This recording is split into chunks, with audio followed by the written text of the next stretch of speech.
Hey, you! You're listening to the podcast network of Gamefully Unemployed because you're an untouchable success. To support us and gain access to great exclusive shows like our brand new Supernatural watch-along Himboos, head over to patreon.com/gamefullyunemployed. You'll also get your lucky little mitts on hundreds of episodes of our other exclusive shows like Tom and Jeff Watch Batman, Star Trek The Next Futurama, Spiel Boys, and the complete series of Fox Mulder is a Maniac. We do movie nights, game streaming, regular mini-series and surprise shows, and you can even commission your own podcast about anything you want, within reason. You have nothing to lose and everything to gain by heading to patreon.com/gamefullyunemployed. That's patreon.com/GAMEFULLY unemployed. Probably don't need help with that word.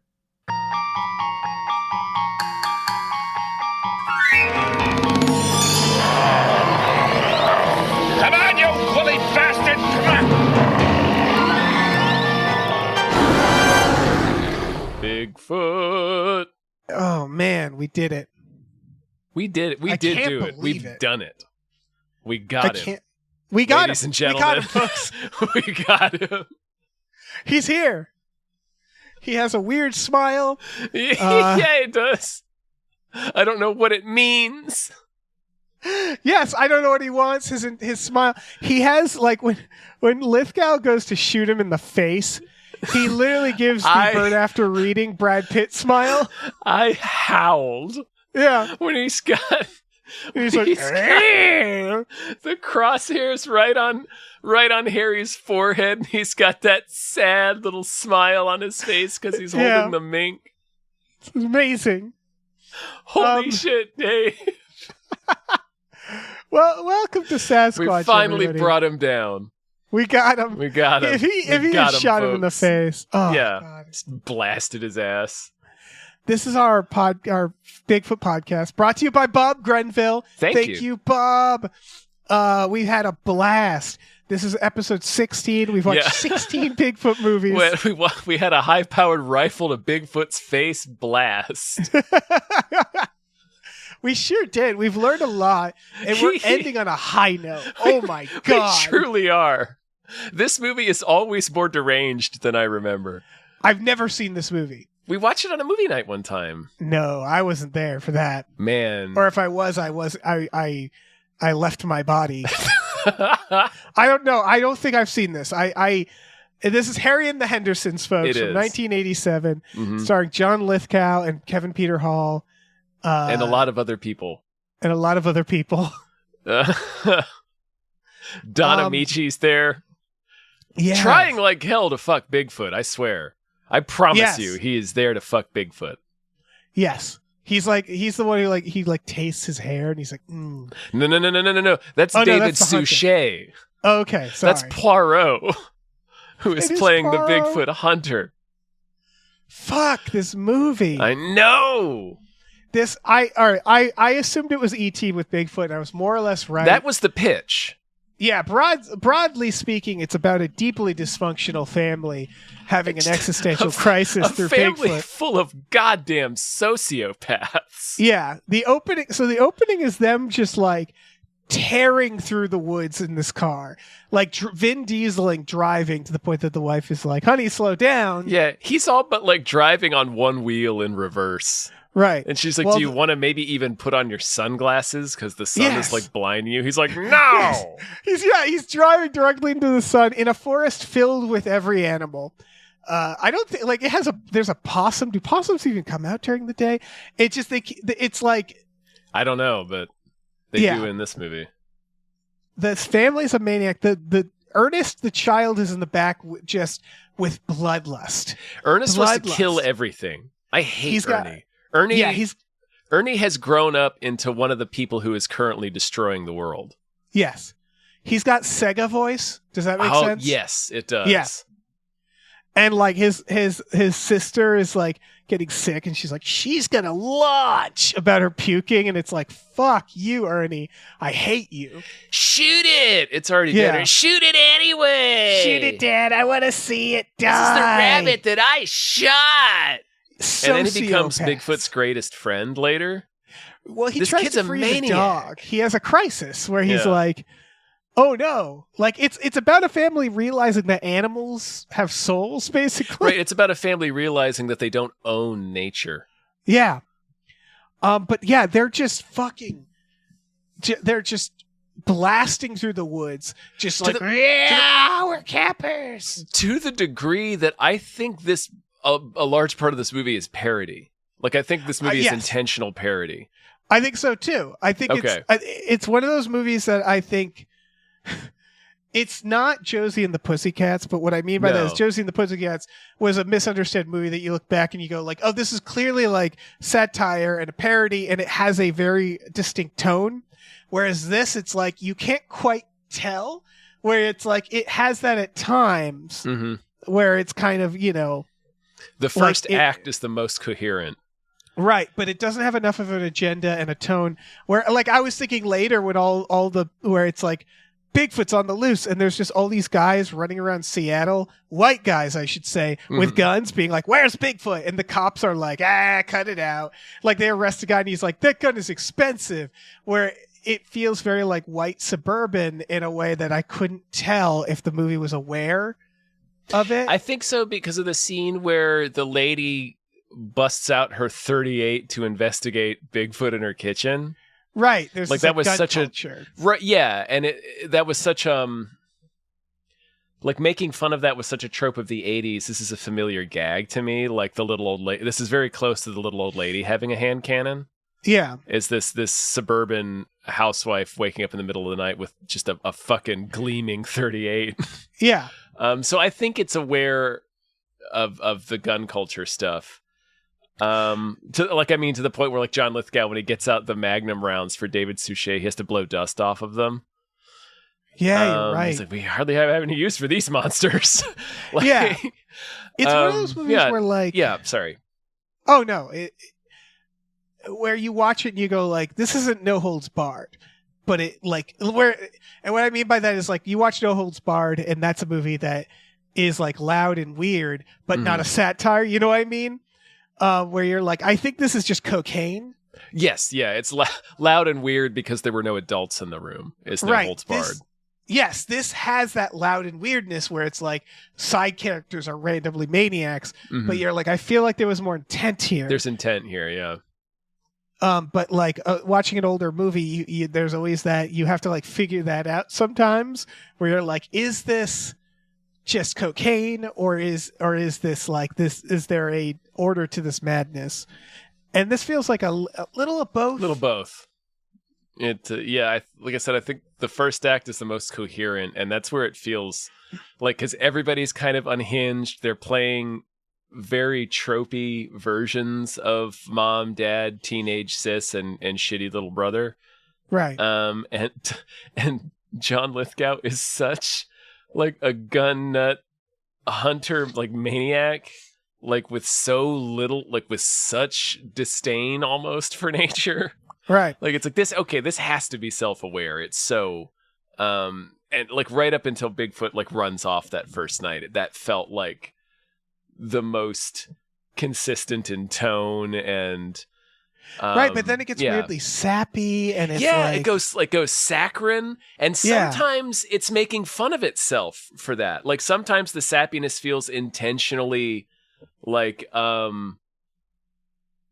gag me with a spoon. Do you know what I mean? Like sometimes it feels like it's spoofing saccharineness, and then other times it's doing it very much in earnest. And man, this movie is wild.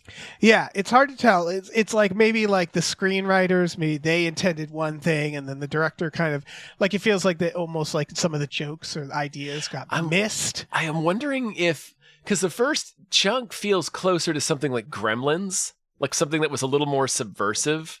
So I'm wondering if some of this stuff was like kind of retrofitted or sort of added in just to sell the it's E.T. with Bigfoot sort of angle. Yeah, where like a producer got involved and it was like, you're making a kids movie, right? And they're like, oh, we weren't actually. And they're like, you making a fucking kids movie, guys. Like, what are you doing? Why is this about like, John Lithgow? Yeah. Like, where it's like give Bigfoot a bond with the kid. They barely hang out. I don't care. Yeah. Yeah, it feels like they kind of like, yeah. I don't know. I'm amazed by the way this movie is 2 hours long, because I was like, how is that going to happen? Yeah. They run out of movie like 50 minutes in. It wanders for it does. a long it's like time. A series of sketches with Yep. Bigfoot in them. Yep. Sometimes Bigfoot's not even there. Yeah. Bigfoot's gone for a lot of this movie. This movie is nuts. It's always more deranged than I remember, and it's always way less of Bigfoot shenanigans at home than I remember. Yes. Like he's in the house for like 25 minutes. There were some things I thought were going to happen that didn't. Where, again, think of E.T., I was like, okay, eventually someone's going to hunt Bigfoot. Mm-hmm. I thought that was going to be more like the government or like the cops. Eventually, I thought they were going to have to dress up Bigfoot. Yeah, he's going to have to go to school or something. Yeah, and they didn't go that route. No. And like you said, I thought there was going to be a lot more people being like, what's that noise? And they're like, oh, we got a dog. You know, like a lot of like, oh, big. But when I realized it was 2 hours, I was like, it can't be that too. Like, they made this into a TV show that ran for like 80 episodes. Fuck. 80 episodes, Dave. What the fuck? Yeah. So that's at least 40 hours of this. That is too much. It's so too much of this movie is handing Bigfoot a flower, Dave. Yeah, you're right. How many times do they hand Bigfoot a flower? To the point that even Bigfoot makes a joke at the end about it. He's like, I'm going to eat it. I'm just kidding. I'm just messing with you. I know not to eat these things. They taste like ass. Yeah. Why wouldn't he know that? He lives in the goddamn woods. And he's like he knows what plants to eat, you fucking turds. How dare you write him eat that carnation and be confused that it tastes bad? Right. Anyway. Yeah, why wouldn't he know that, Dave? He knows what flowers are. He's a pescatarian. Yeah. And so like, yeah, you'd think he'd know what's good and what's bad. We learn, spoilers, he has a family and he speaks English.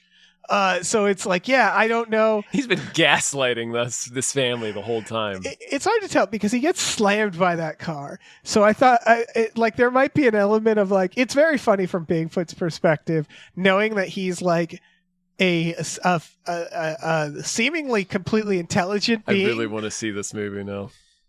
What? From Bigfoot? Yeah, the movie where it's just like, I think that The Simpsons did something similar, but like. Where, yeah, from Bigfoot's perspective, where he's just like a person like with a fully realized life gets hit by a car, and this family takes him in and tries to make him like their special ET friend. Right, and but he just has brain damage, or like the first chunk of Planet of the Apes, where he just can't speak. Yeah. So all right, I'll say this now. This is for the next section or a couple sections. But my version was that it's Agent Fox Mulder dressed as Bigfoot. He gets hit by a car and like fractures his jaw and gets brain damage, and they never realize it's a costume. So they just take him in and make him a pet, and it's just Mulder just under the costume, like like he's trying to speak. I don't know what he's saying. But yeah, it is they take for sunflower seeds. They take him in after he wakes up a few times. And this is where it's like fucking Lorraine's family in Back to the Future. Yes, they hit him with the car and take him home. They just put him on the top of the car, and here's where I realized like this: they're maniacs.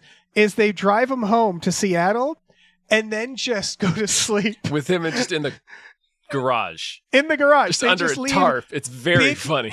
Yeah, it's Bigfoot's body, and they know it is. They're like, oh my God, it's Bigfoot. Mm-hmm. He already woke up once. He reeks, too. He reeks, by the way. Yeah. And they just go, all right, we'll handle this in the morning. And it's like, no, you'll handle it right now, you need to handle it right now. What are you talking about? Call somebody. Anyone. Have Bigfoot's corpse. Yeah, literally anyone. Yeah. Later, he calls the cops and he's like, it's Bigfoot. And I'm like, well, don't. You should know not to do that here. Also, he calls 911 and gets put through to the desk sergeant. Yeah. That's not how that works. Yeah. It's very, like, they don't know how to... 911 and spoken to a cop? Nope. No, you could barely... You don't even get a person right away. Yeah. Sorry. No, it's just the decisions they make with Bigfoot are so deeply troubling. It's like weird. they like. So then he comes alive, and then, all right, at this point, and then the kid goes like, "I knew he wasn't dead." Yeah, John Lithgow tries to kill him. You who wanted to shoot everything not 6 hours ago? Right, he wanted him to fire extra shots into Bigfoot to make sure he was dead. Yes, after a day of shooting all the animals he could see. Like, this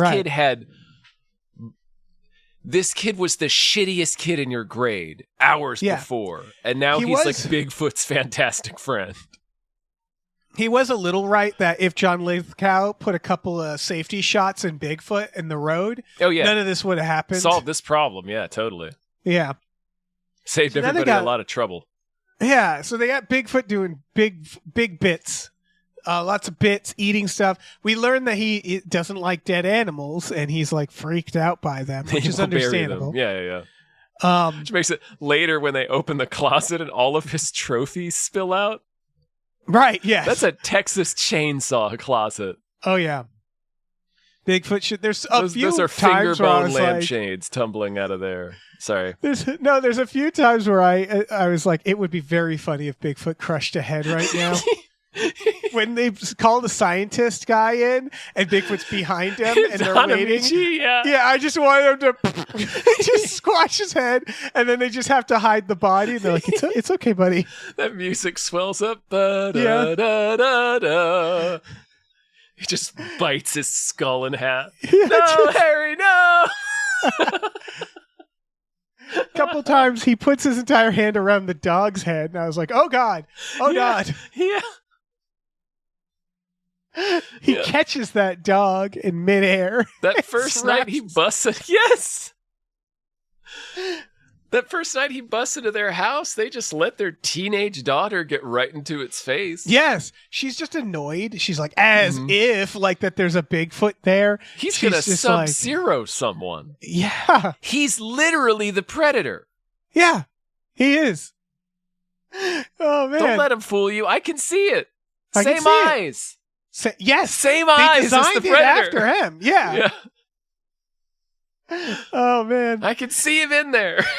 It's really, so the first night is just bits of him like breaking shit, figuring it out, stumbling around. They consider killing him, and then they're like, he's nice. And then they just carry on again. And it's like, they need to think just a little harder about this scenario. Yeah.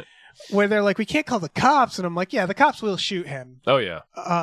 But you can call somebody, the university, scientists, people who will, get people involved, take some pictures, take some photographs, perhaps, do something.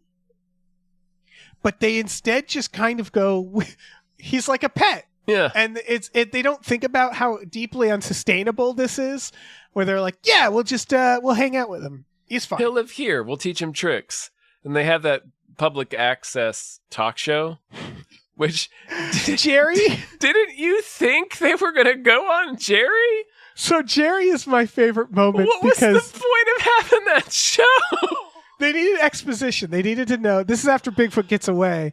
That was the funniest fucking thing, because they sit down. John Lithgow and they is like, hate him. They hate him out loud. So they're like, "Oh, Jerry's coming back." That's what I thought. Surely this is building toward like an Act 3. Harry's going to be on Jerry's TV show. Yeah, and he's going to humiliate Jerry. Yeah, they're like, it's time for Jerry the New School. Oh, and Jerry he sucks. He's a real piece of shit. Yeah, he's like the Joker. Jerry. Yeah. He's like, time for news. And he takes out the newspaper and just starts reading the newspaper. Yeah. I'm gonna read Can you believe this lady thought she saw Bigfoot? And John Lithgow says to the TV, up yours, chair. Well, he hates him. He hates him so much. He's just sitting there hating him. And he never comes back. His wife's like, let me change the channel. And John Lithgow says, no, let me hate him. Yes. That's what he says. It's so weird. We never see Jerry again. Sorry. They've built it. No, it's just so much world building of Jerry. Chekhov's Jerry. That I was like, I know how this will end. They'll be on Jerry's talk show. Yeah. No, We learned that it took me way too long to realize that he works at a hunting shop because it's John Lithgow. So I just thought he was like an accountant or something. Right. You assume he works just in generic office. Also, this is the 90s where you can have that house. This is 87. And work at a hunting shop. Oh, the 80s. This is 87. It gave me the not Back to the Future. It gave me the Honey, I Shrunk the Kids vibe where it's like, we have this beautiful house. What do you do for a living? I'm an inventor. I'm an inventor? It's like Stu Pickles. Yeah. Rugrats. Yeah. So he's a hunting shop manager.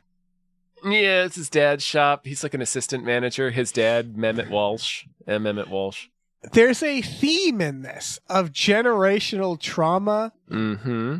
where his dad is like, you need to draw Bigfoot fierce. And he's like, my dad never cared about my drawing. Like he's an artist. He wants to be an artist. Mm-hmm.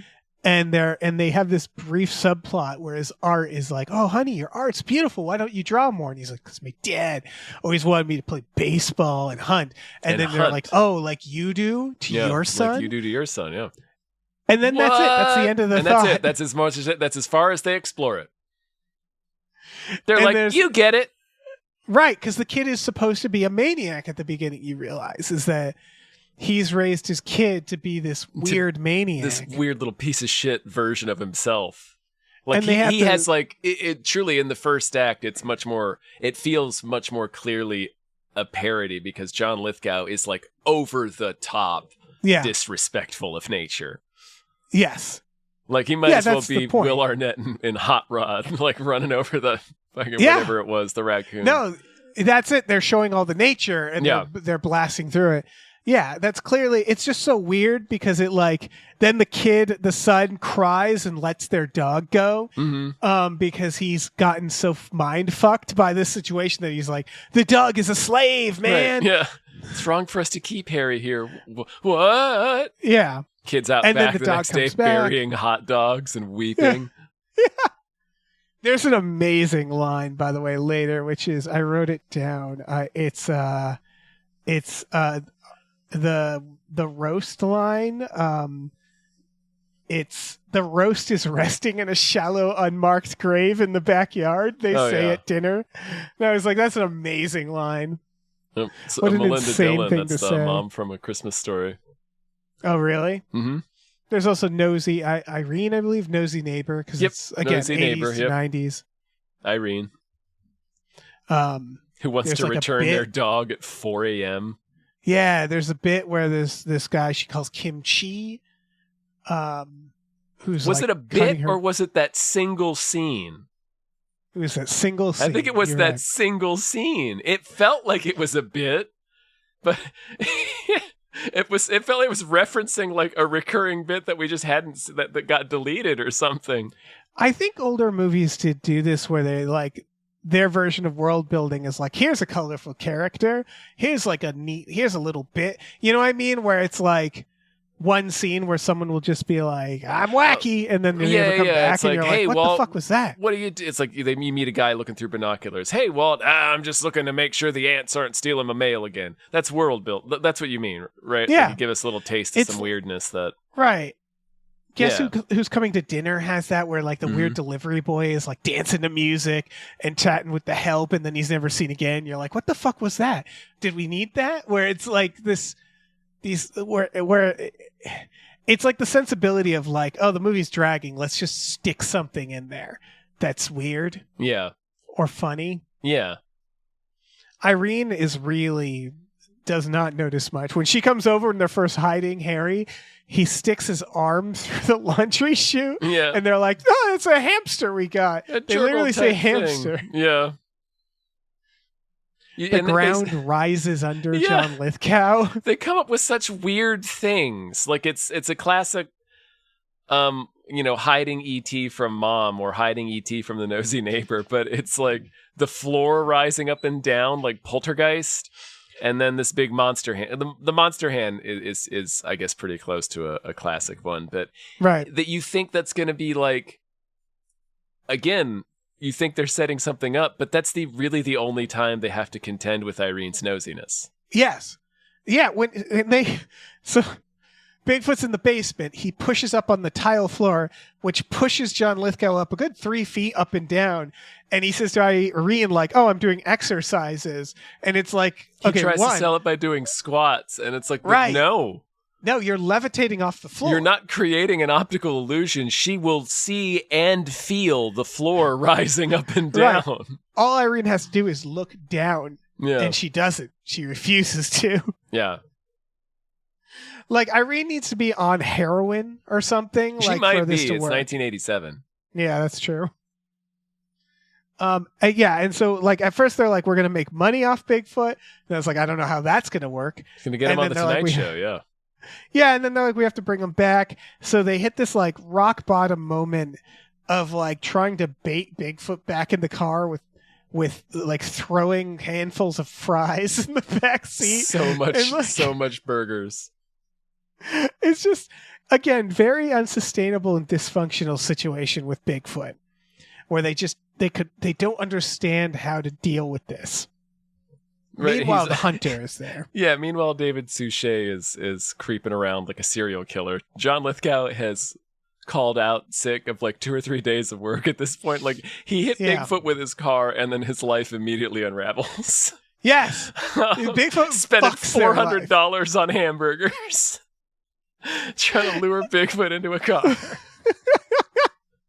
Like that's a moment where he should just stop and start crying. Yeah. And go like, break down. I just wanted to have like a regular family trip. I wanted to bond with my son.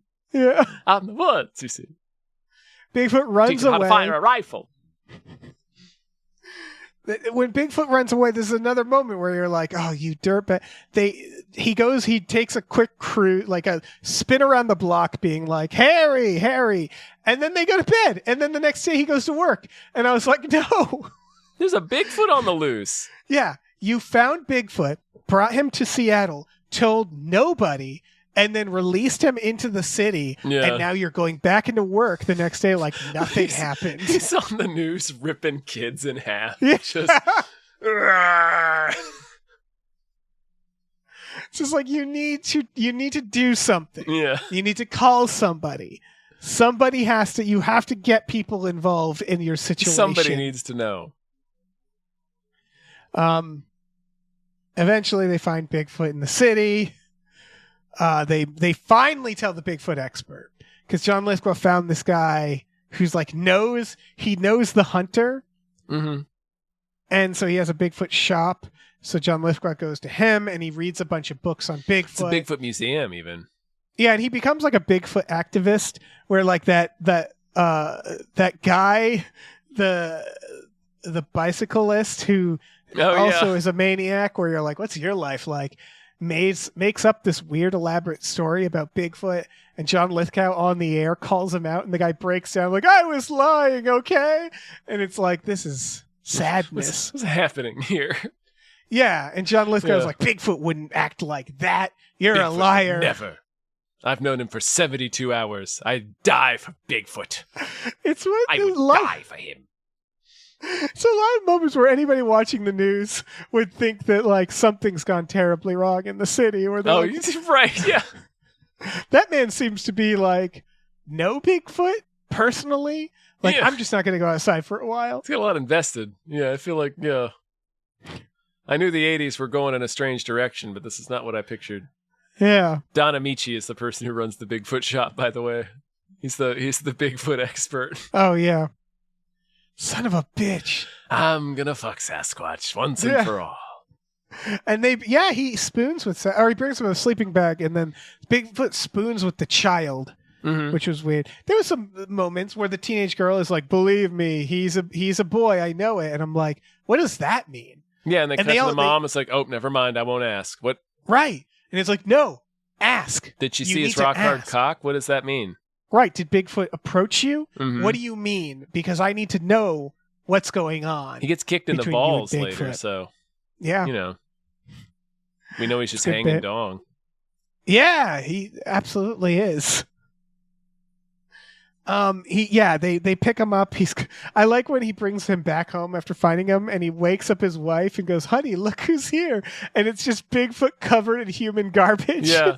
And the smellier than he's ever been. Yeah. Yeah. It's those moments where you're like, what the fuck is What happening? is this movie? They have this like Sound of Music-esque visit with the Bigfoot doctor. They bring him in. They're like, these are my kids. And they're all in suits and they're having a dinner and then Bigfoot walks in.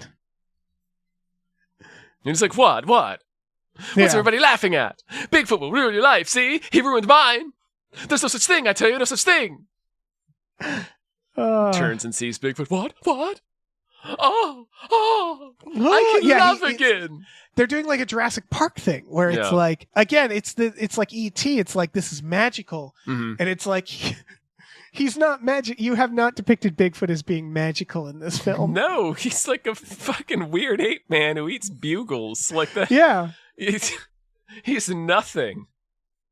He has no personality. Like, he truly doesn't. He's just a weird smile. Yeah, he just weirdly smiles and gets sad at things. Yeah, he's if Chewbacca took mushrooms. Like, that's basically what he is. He's Chewie on Molly. Like, where it's like slightly happier. Time. Yeah. Where he's just grinning through the whole movie and just like, smashing whatever. Where, again, when I'm like, at any point he could crush a head. Oh, yeah. And it wouldn't be out of character. Waiting for it. Like he's cracking a watermelon in half. Yeah. And then they finally, so they get him in the car and they bring him back and then the hunter goes after him. We get the famous scene. The only thing I knew about this, I thought this was where he going to be. slaps Bigfoot. He fucking wails on him. He slaps him. I always assumed this scene was more towards the beginning or halfway point. I thought it was going to be having not seen this film, but knowing the scene, I didn't know it was like right when they're bringing him back. Mm-hmm. They get a proper goodbye, because then they realize the footprints. When his fucking family bleeds out of the woods like SEAL Team 6. I rewinded that. I'm like, oh god, they're just standing there the whole time, like with their backs turned and shit. Why are they doing that? Like, why are they doing that? Because it looks cool. Yeah. But first, they have to follow him into the woods and set up all these fake footprints for the hunter. We see baby pigeons. That was a good plant payoff. Oh yeah, you're right. I didn't make that connection until right now. He says like. The Bigfoot guy says, have you ever seen a baby pigeon? I haven't either, but I reckon they exist as proof of Bigfoot. Mm-hmm. And then when Bigfoot's in the woods, he has baby pigeons on his shoulder. You're right. Yeah. That's neat. The hunter hurls the dog through the woods. He sure does. That Bigfoot catches the dog. He does a Point Break before Point Break. Yes. When the dog comes out of the car, I was like, no. We don't need the dog involved. You're not going to contribute much, yeah. That dog has had a bad time already. And yeah, Bigfoot basically, like, the guy begs for his life and he holds the guy's head in his hands again, like he's going to crush him. Yeah. And then Bigfoot just bite his face. Right, and then he just shakes his hand, and the guy's like, "Oh, I like Bigfoot too." I like Bigfoot now, I guess. And then they're like, what about you, Jacques? What will you do now? It's like, I guess there's always Loch Ness. It's like, yes, right. My obsession will continue. I'm going to blow its brains out. Yep. This movie's fucked. Inflict my misery on whatever creature that is. It really feels like this movie goes from satire to very sweet to the idea that Bigfoot's magical when he's not. Like, again, like you look at E.T. and you think like, okay, E.T. has comedy, E.T. gets drunk. They have like E.T. is funny, E.T. is magical, it's sad, it's all those things. But I guess the difference is Spielberg made that movie. Yeah. And he knew how to kind of balance it. We sort of forget that was the biggest movie ever for many years. So there was a lot of attempts to recreate E.T. Yeah, there was the Mac and Me of it all. Sure, yeah. We don't forget Mac and Me, but there's a lot of these, is my point. Oh, yeah. Yeah, and this one, it's not a bad idea. It's fine. This sort of, and I'd seen this enough as a kid that this is sort of my baseline idea of Bigfoot. It's like sort of gentle, kind of magical thing, Yeah. spirit.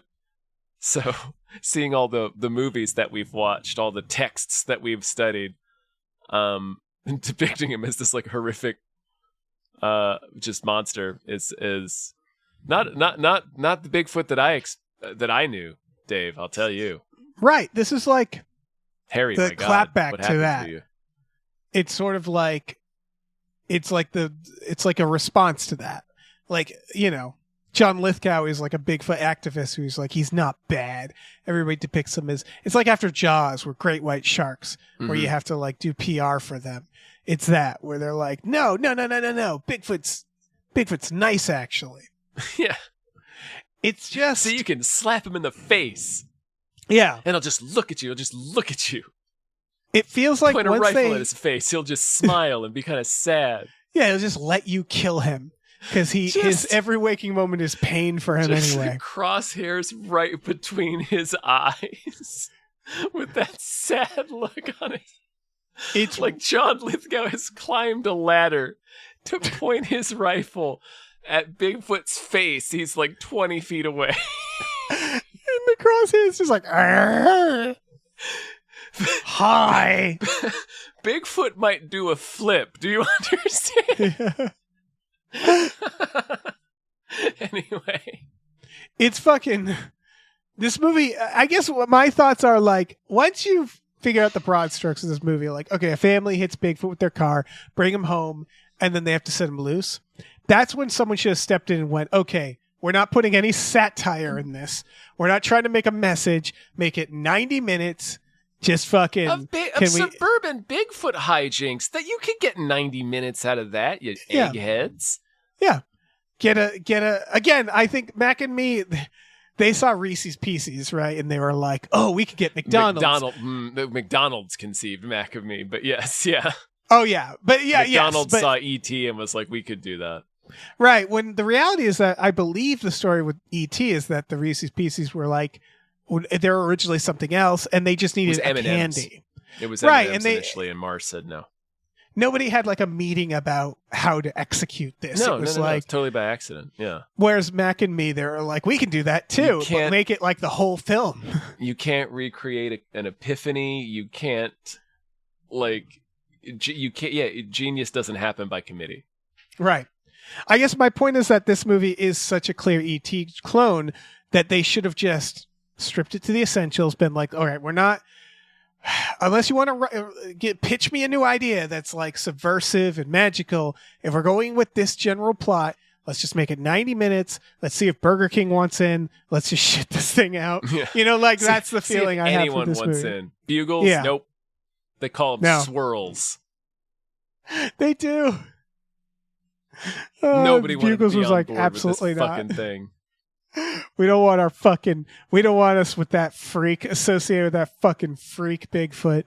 They just feed him sugar cubes. They just feed him generic sugar cubes. Like he's a horse. Because nobody would agree, Dave. They couldn't get a single brand. You're right. He brings him a stack of fast food hamburgers, Dave, and there's not a label in sight. You're right. Not even McDonald's or Burger King. Nobody would be like, sure. Not even a Wendy's or a Long John Silver's. I'm surprised they could wrap them because the sugar cubes to me implies that they wrote in a candy because it's E.T. Yes. And then not only could they not get anything, but like Reese's Pieces M&Ms was like, don't you even show a round candy. Yeah, we will sue you. You can't show a round candy in this color. Yeah, we don't want to be anywhere near this. And they're like, oh, fuck. I guess sugar cubes then? Fuck it. Yeah. What a fucking... Sugar industry is like, watch yourself. We don't want to be part of this either. Oh, man. Oh, my God. What? What a fucking movie. Incredible. What a piece of art. And Dave, the end credits song, Joe Cocker singing to me about Bigfoot. Oh, I forgot about that. The end credits. It's like old-timey credits, too. Yeah. It's like this weird, like, reddish-brown, sepia-esque. With clips from the movie that strobe flash into animation in the style of John Lithgow's drawings from the film. You know, the drawings that we saw once for 5 minutes. Right, like that's the thing. It for a 2-hour-long movie. I thought it was going to end with them because I think there's a part where at the Bigfoot Museum they say something about property owns some of, like where there's implications that like you could buy property around. I thought this was going to end with them in the woods in a cabin living with Bigfoot around them. John Lithgow's doing his art. Like everybody, like there's no character. Yeah. Right, there's no like full arcs for the characters where it feels like John Lithgow's just gonna be like, well, I have a job now, and the kid's like, yeah, I cry every time I eat meat now. I quit my job and I buried all my animal trophies. Yeah, when they if someone comes over to that house, it's gonna look like they're having a breakdown, like their kids will be removed from them. Mm-hmm. I mean, honestly, good for him because he works at a gun store and he buried his animal trophies, so it's good. It's a good, like they give him like like that's what I mean. Everybody has the first like 3/4 of an arc. Yeah. I just feel like you need like one scene. You need where to it's complete like, it. Yeah. And like yeah, they've made the change, but yeah, sorry. No, it's like if this was like a drama or like an art house film, it's totally fine to end the characters where they are. I just keep going back to let's not try to do anything fancy here. We're making E.T. ripoff with Bigfoot. Let's just do the stuff, Let's just do the thing, man. Yeah. It's so funny to me now that it's literally just unmarked burgers and sugar cubes. They couldn't get a single fucking person interested. It's really funny. Nope. Remember when he sees John Lithgow on the TV? He licks John the TV. Lithgow. That was where I was like, whoa, what is... Misunderstood this relationship. Yeah. Not sure what's happening here at all. Any other thoughts? I'm pulling this up is my hard notes to check. Yeah. Yeah, I feel like I have many thoughts. Yeah. What are the illustrations at the end? We were saying that like it's clips from the movie that strobe into these animated sequences that are done in like lead pencil type sketch drawing style. While Joe Cocker sings a song about Bigfoot. And I love that one of the scenes they choose to pick and like illustrate is Harry getting rocked in the balls. Yes. It's a good bit. Like his growl gets high. His face, he's like, "Rrr," and then that's where it freezes in like the illustration, while Joe Cocker's like, Bigfoot. That illustrates the entire movie. You're my actually, greatest friend. Sorry. That illustrates like the whole movie is where it's like, is this touching? I don't know. It's so funny. The credits go by in an American Tail font. Yeah. It's happening. They didn't know what it was. There's some good... by the way, the bit... Very good bit, I thought. I had never seen this before. There's some good bits of this in general. Like if I was a kid watching this, I'd love it. The part where he goes in the backyard and he spies in on a woman boiling a chicken and then looks over to a jacuzzi and goes like, oh, and then sees these old fuckers who are gonna fucking bone. Yeah, they are. Like dip in the hot tub, and he goes like, oh, I thought he was gonna like try to save them, but it never goes anywhere. It goes nowhere. But that's a cool setup where it's like he thinks they're boiling themselves. Yeah. Later on, they clean him in the pool or the hot tub. So, like, did he think they were trying to cook him? Right. I thought because they show the old man helping the old lady in the hot tub, so I thought Bigfoot was going to come over and like slap that guy's head clean off or something. Yeah. Like, you're killing her. Don't boil this lady. But again, it amounts to nothing. A lot of bits like that where it's like end cut, next thing, and you're like, huh, okay. Yeah, they'll just end. John Lithgow's drawing of Harry looks like the old guy from Braveheart. Oh man! Like there's one. I think it's the first one we see where Melinda Dillon's like, "Oh, it looks just like Harry." I'm like, "No, it doesn't. It looks like the old guy from Braveheart." I think his name's Jack Cosmo. I think it's Brendan Gleeson's dad in Braveheart. Anyway, right. I wrote many times in my notes, I can't believe this movie's 2 hours. That's all I got. I think that's it for me. Yeah. Well, it's time to talk about Bigfoot facts. Oh boy, man. The very first thing we wrote confirmed by this movie, Bigfoot will break into your house. He does that several times to other multiple houses. For no reason, as much as he wants to. He hates cars. Yep. He hates and mistrusts that car. They have to lure him with a lot of fast food to get back into it. That's another one. Cars are Bigfoot's natural predator. We had for. Hey, he hates the cars. Bigfoots like to watch TV. Yeah, and the old people in the jacuzzi are about to finger each other. You're right. Yeah, they chase him out. Hey, stop spying on that. Remember that guy comes out and says, "Stop spying on that window." Yep. And then he sees the Bigfoot. He's like, "Spy all you want, man." Yeah, jerk it. It's fine. I'm gonna go inside and jerk off to you. We have Bigfoot hates liberated women. I think the teen girl screaming at him, and he's like, "No!" Better corsage. Yeah, you can't. Yeah, he hates liberated women. Yep. We have Bigfoot is sneaky. He's creepily sneaky in this. Yeah. He's weirdly quiet at times. Mm-hmm. He's Metal Gear Solid sometimes. Yeah. Painting. His family paints themselves into the background like the bad guy and when a stranger calls back. Yep. We had Bigfoot doesn't like gun violence. I think that counts for this one. He hates guns. Dogs hate big feet and big feet hate dogs. This is like eventually they get along, but yeah. Harry's ready to rip that dog in half. Yeah, it's barking at him, so he puts his hand over his face, and pretty soon it's going to be soup until Melinda Dillon intervenes. It's like, no, you pet the dog. It's an amazing bit because the dog it's a yappy jumping dog, and in one of its jumps, Bigfoot just catches it in the air, and it's just like, oh shit. Yeah, he's going to pop that thing open like a can of beer. It's a little Jack Russell Terrier, I think, like the dog from I think Frasier. So. Yeah, it's a little Frasier. It's a Frasier dog. You guys know. Kelsey Grammer hates it. Yeah. We noted this in Sasquatch Sunset, but I think it's also in the other one exists, I think. Big Feets have funerals for other Big Feets. In this one, true. He holds funerals. He does. Yeah, he does. He's sort of Lord of the Forest. Bigfoots think Ronald Reagan is hilarious. That's good. That's good. Mm-hmm.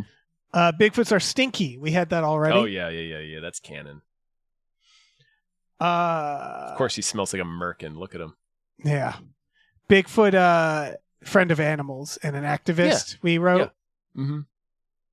He's like a contagious activist. Like, he spreads activism. You catch it from him. No man can trap Bigfoot we had, and I forget where that came into. Oh, there's just a lot. Isn't there a trap in this? Maybe no, there's just kind of a lot of yahoos chasing with guns, like in the middle of Jaws. Right. We had, actually, for Big Legend, Bigfoot is bad for your mental health. He will trick and gaslight you. He fucks with John Lithgow. Speak English this whole time. Yeah, you're right. That like when he goes like goodbye. That's chilling. Yeah, and he starts to walk away, and John Lithgow should stop and go, no.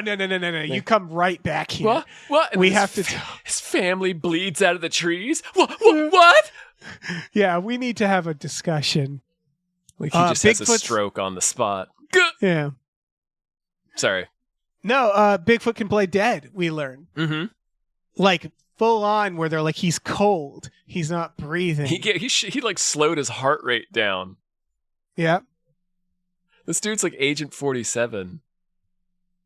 He did it to infiltrate suburbia. Yeah. I'm in the new stuff now. Do you have some new stuff? No, the only new thing I had was Ronald Reagan. Oh, okay. I have Bigfoot as a pescatarian. I also wrote he's kind of a hypocrite because he's like, oh, how dare you animals? And then he eats their goldfish. And you're like, well, which is it, man? Yeah. Fucking whatever. So which animals don't have souls, Bigfoot? You tell me. You tell me when it's okay to be outraged. He also drinks milk, so he's not vegan. No? That means he's out there. He's out there in sucking the wild. Tits in the woods, man. You and I got there at the same moment. I was like, oh no. Either what does that mean, Bigfoot? Yeah, equally disturbing. They have like a farming system. They're milking things.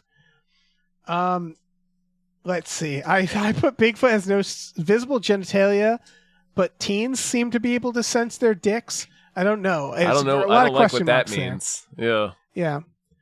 Bigfoot can be trained, although that was at first. Now I'm like, okay, Bigfoots can talk. He was just messing with him. Yeah. Bigfoot is sexually attracted to John Lithgow. That was a question mark. Bigfoot hates the felt cops. Something. Yeah. There was something there. Mm-hmm. Yeah, Bigfoot naturally distrusts authority. Yes. Bigfoot has Michael Winslow superpowers. Remember when they're in the car? Yeah. He imitates the siren. That's right. A more terrifying way to put that is Bigfoots are mimics. Bigfoot's a mimic. Like, yeah.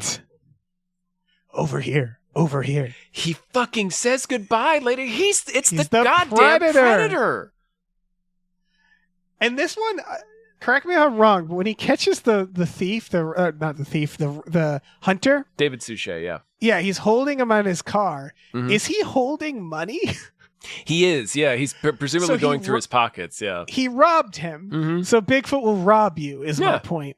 He'll turn your pockets inside out, man. Okay. What you got for Bigfoot? Okay. You gotta pay all right, toll. That's all I got. Very disturbing, though. A lot of alarming revelations. The English is really fucked up. That was, man. It would have been amazing if he said goodbye and then got on a bicycle and left. And it's like, wait, what? Or got in like an airplane or a helicopter. Just like a fucking rope ladder descends and he gets into a sports car and drives off. What? Yeah, it's terrifying that he speaks. Should we do the Mulder thing? Yes, we should. Do you like Mulder? David Suchet is just Mulder in this. Like, yeah, to the point pretty of much. He would end up like in the he would lose his gun in the trash. Yes. While trying to assassinate Bigfoot in the trash.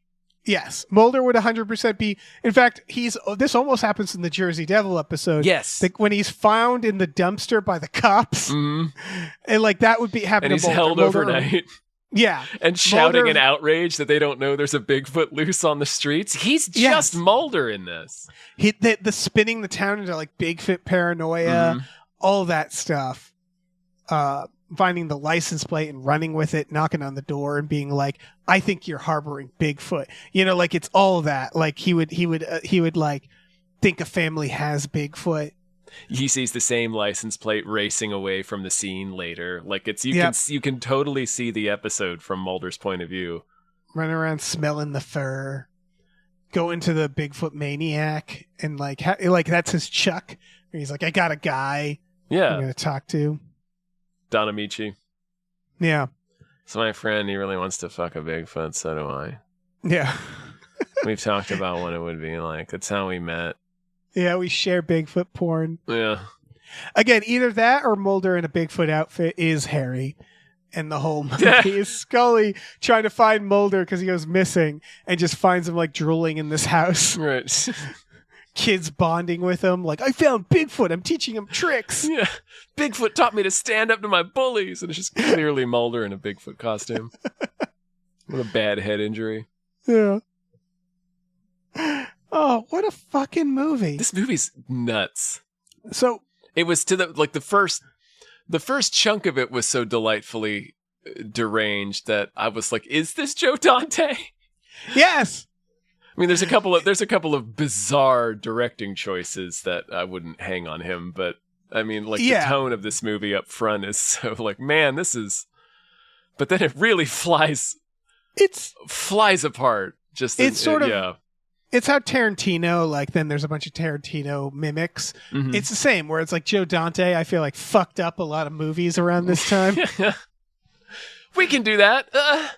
Yeah. He doesn't even nail it all the time. No. So we have some Bigfoot facts that we need to talk about. That was our final piece of fact finding, I suppose, information gathering. So now we've got to total up all the information we've learned about Bigfoot. See what we come away with. The definitive list. Do you want me to just list you what I have written down? It's long. No, I think we should do because we did that a couple of episodes ago. What if we just do everything that's been in every movie? Yeah, I have 212 things I wrote down. We're not going to read all of them. All right. No, I'm not going to read them all. I'm going to skim through these. So Bigfoot will break into your house. We had that from Demon Warp, Monstrous Exists, the Navidad movie. I forget what that one was. Hendersons. I think that we can say that's true. Yeah, you're not right? safe in your house from Bigfoot. Lord, no. Yeah. I have a few. Bigfoot knows what cars are and how to break them. That's happened in all of these. In theory, he could drive a car. He seems to know everything about cars and is also terrified of them like they're some sort of legend. Yeah. Bigfoot can twist your head clean off. Mm-hmm. He also breaks dogs in half or impales dogs. This is kind of what the dog enemy. Relationship with dog. Yeah. Yeah, Willow Creek, the Lost Tapes, whatever that one was. Bigfoot likes to thrill of killing. We only have one for that. Bomb knows how to defuse a bomb. Stealthy. Creeps around like a little Bigfoots creep. are people. Sometimes Bigfoot's is people. That's definitely been true. Yeah, Pottersville, Demon Warp. Mm-hmm.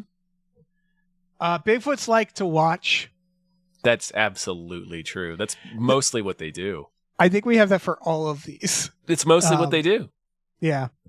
Bigfoot hates liberated women. We have this for Demon Warp, Abominable, Willow Creek, Sasquatch Sunset, Black Lake, Monstrous, Big Legend, Harry and the Hendersons. So yeah. Yeah. It's true. Let's see. Tested, Bigfoot's, proven. Yeah. There was a relationship between Bigfoots and demons and aliens in a couple of these. Lost Tapes, Demon Warp. I have Bigfoot as a cuck for Pottersville, Likes to I guess. watch.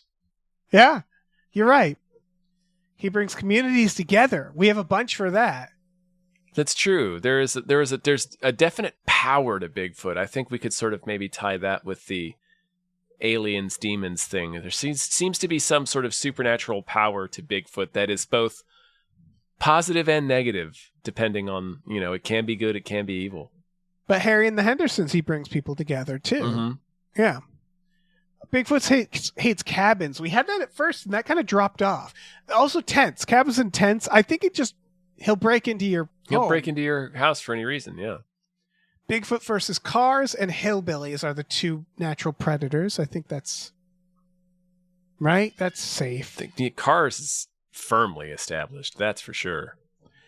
Bigfoot has broken generators in 3 movies, which implies he understands power. He understands circuits, completing a circuit, that's for sure. Yeah. Maybe he builds dams. Yeah, you're right. We've learned that he hates fire and fireworks. Mm-hmm. He will kidnap you and your family. He'll kidnap a girlfriend. That's happened. He's a kidnapper. I guess that's what we're saying. Yeah. Bigfoot takes. He's a Snidely Whiplash. Yeah. Single dad. Bigfoot is a single dad. Bigfoot is divorced. We have a few for that. Yeah, I feel like Bigfoot projects that energy in every movie. Yeah. We know where they live. They live in caves or nests.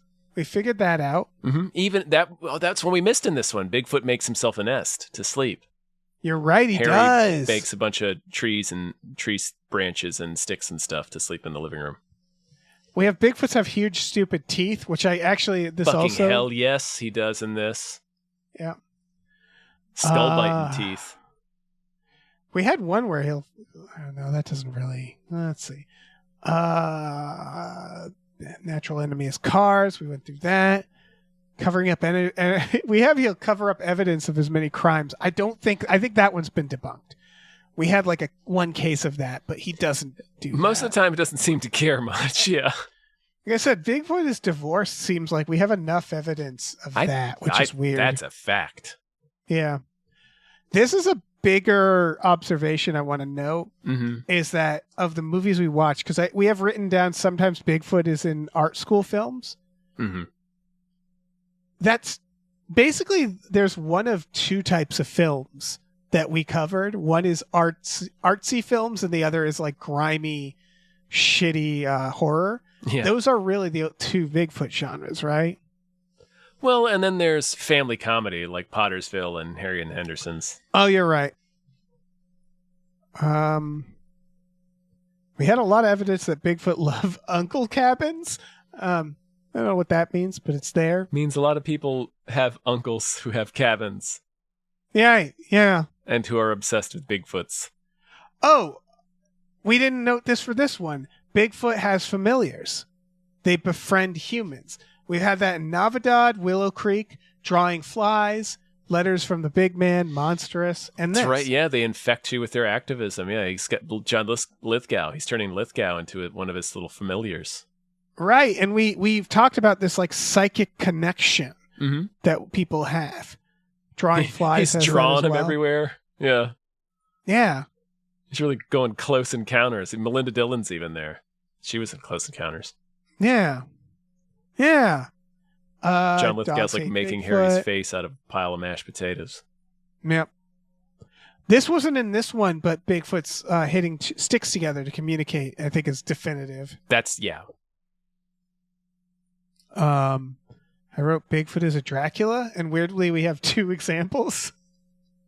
Drawing Flies in Willow Creek. I don't know what that means. Sometimes Bigfoot's a Dracula. Bigfoots have families. Confirmed. Yeah. Bigfoots are mimes for our amusement. I guess that counts for this one. Totally. Yeah. Yeah, he's really vamping it up. Bigfoots And we know are he can mammals. speak. Little shithead. Yeah. Yeah, they're mammals. I think that's confirmed. They have funerals. They have I think what we're saying is Bigfoot has culture. Yeah. He's got let's see. style. Yeah. A lot of Sasquatch Sunset about their dicks. Mm-hmm. Placentas. Oh, Bigfoots are psychic. That's what we have written. Or they have the shining. Definitely. There's some sort of mental, spiritual infection that occurs. Remember Letters from the Big Man, I think, calls it infrasound? They have, like, there's many confirmed, like, they're like a Jedi or the Shining. Yeah, this is documented. Yeah, I feel comfortable confirming that Bigfoot is psychics. Okay. Bigfoot is psychics. shy. That's a given, I guess. Mm-hmm. Until you hit him with the car, then he doesn't care anymore. Bigfoot lives in another dimension. We have multiple examples, Letters from the Big Man and the Lost Tapes. This doesn't disprove that. Yeah. We have Bigfoot child molester? Question mark. I mean, there was that line from the teenager. I'm gonna just leave. We won't the close question the mark. book on that one. Bigfoot impales dogs in trees. Bigfoots are 9 feet tall. This Harry and the Hendersons, he's about, I think, 8 feet. He's pretty tall, yeah. Yeah, it makes sense. Let's see. Bigfoot is Jaws. Sometimes I Bigfoot's guess. is Jaws, yeah. Let's see. Bigfoot sightings increase with urban sprawl. That actually fits here. The idea that like Bigfoots and humans will slowly. That's any animal, really. Mm-hmm. But it totally does. Yeah, it opens with him hitting Bigfoot with his car. Like that's. Yeah. It's urban sprawl right there. All right, scrolling through, trying to find multiple examples. No man can trap Bigfoot. Bad for your mental health. You can trap them with Native American skull magic. That's only one. Yeah, I wouldn't put too much stock into that. That's really it. We also have a few Bigfoot will choke yous written down, so I think that's... I feel like he will. He almost chokes the dog in this. You're right. I feel like that moves in its holster. Yeah, so I guess... All right. Bigfoot is some sort of psychic being. Mm-hmm. That was the most surprising thing I learned. Yes, I did not expect him to be confirmed psychic. Yes, he is some sort of psychic being that mostly likes to watch us. Mm-hmm. Will break into your house randomly. Is like questionably horny at times. Seems to be divorced. Sometimes has kids, sometimes doesn't. And will kidnap you, often as a familiar, but not always. And will sometimes just gaslight you into becoming its familiar, too. Mm-hmm. Or just to ruin your life. Right. Bigfoot's kind of a creep. Yeah, I was about to say that. He's kind of a fucking maniac based on... Bigfoot kind of sucks. Yeah, we stay should away help Mulder from Bigfoot. find him, kill him. Yeah. We should kill Bigfoot. Yes. Yes. That's what we've decided. That's the conclusion we've arrived at, is we should destroy Bigfoot and all that he holds dear. Must be killed. Yeah. Based on this must information, I think we landed in a good place. We have to burn all the forests, Dave. We must burn them down. We must leave no quarter. Yeah. No. Fuck Bigfoot. It's not worth having forests. No ground to run to. Yeah. It's just too dangerous. Man, we did it. We did it. We got him. Bob Grenville, if you're out there, I hope you're happy. You're still with out where there. We landed. Squatch hasn't gotten you. Yeah. Beware of Bigfoot. Yes. I got to be honest. I think I would have thought that at the beginning of this podcast series too, but now I really know it. I think it's really confirmed it. Yeah, this really pushed me hard in the opposite. I was more leaning towards benevolent Bigfoot. Let's live and let live. But no, now after all this research, he's got to go. Here's what really fucks me up is if I saw Bigfoot in the woods, I would feel the need to like run away or protect myself physically. What I'm learning is you have to protect yourself mentally. Yeah. And that's we got to start a whole solving different some ballgame. Rubik's Cubes, man. We got to strengthen our brains. Right. Bigfoot's like Hannibal Lecter, you realize, where it's like, it's not that he's big. That's not what makes him scary. It's that he'll mind fuck you. He does have him and Anthony Hopkins have the same chest. Yeah, you're right. And similar dicks. Yeah, identical in many respects. All right. Thank you, Bob Grenville. Thank you so much. This was fun. This was legit fun. This was magical. Yeah, I'm glad we've compiled all this information. Now, the rest is up to you. We've done our part. Yes. You go off. You take this knowledge. You become You must kill Bigfoot. Our warriors against Bigfoot. Kill Bigfoot, but wear like a Magneto helmet while you're doing it. Yes. Yeah. Block his thoughts. Key. A wet towel. Yeah, anything. Part of a microwave. Anything that can shield your thoughts from his thoughts. The beauty of the Magneto helmet is it's also a helmet, which you need for Bigfoot. Yes.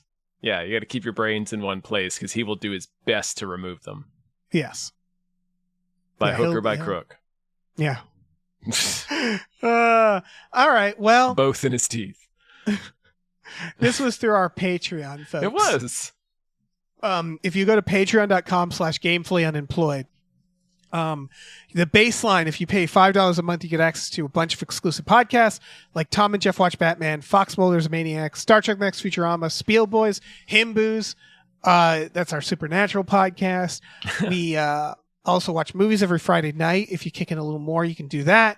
Movies. I guess we'll have Bigfoot. To watch this again. Yeah. Oh yeah, we will. This and Mac and Me. Fuck yeah. Delicious. What a night. Yeah, so you can check all that out. And there's custom podcasts, custom We Just Watch, other tiers. You can scope it out. Look around. It's how this show was made. Yeah. We also have a store. Head over to gamefullyunemployed.com. You can find a link to our Teespring store. We have all kinds of cool original artwork by cool original artists like Michael Vincent Branley, Starlene Hodds, Justin Brown, and others. So check that out.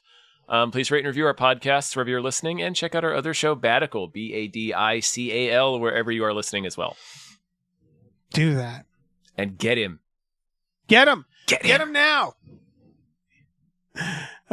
He's out there. Do not suffer Bigfoot to live. You know what's horrifying? Bigfoot. Yeah. He's out there. And watching. He knows English. English. You know what that means, Tom? He can listen to podcasts. He's listening right now. Yeah. Yeah. Oh. We're on to you. Wherever you are. Bye. See ya. Bye.